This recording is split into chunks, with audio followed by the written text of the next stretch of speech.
with Raiola in, maybe low 20s.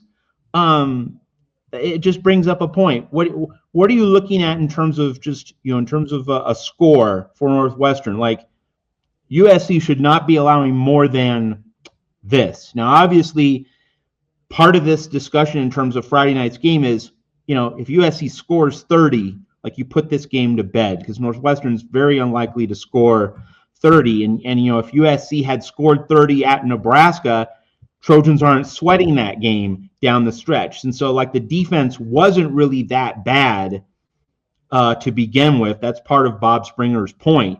It's just that because the offense wasn't doing the job, there was worry about whether Nebraska was going to consolidate and add to its advantage, because the defense, while I'd say decent, was not amazing.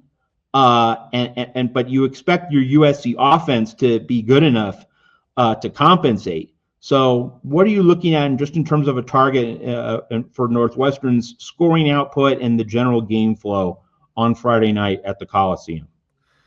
Matt, you bring up an interesting point about just kind of who gets the blame when your team loses. And it's really interesting. I think when things go well, everyone really often looks to the offense saying, oh, they did a great job, right? Kind of regardless. But if it's a bad one, sometimes it's just the defense. And I think that's just something that's just how the mind works. I'm not trying to, not a psychology major or anything like that, but it's just interesting that you just brought that point up of just how kind of everyone was perceiving how the game was going, especially with it being such a low scoring affair where it was really more of a defensive game as we actually stop and think about it.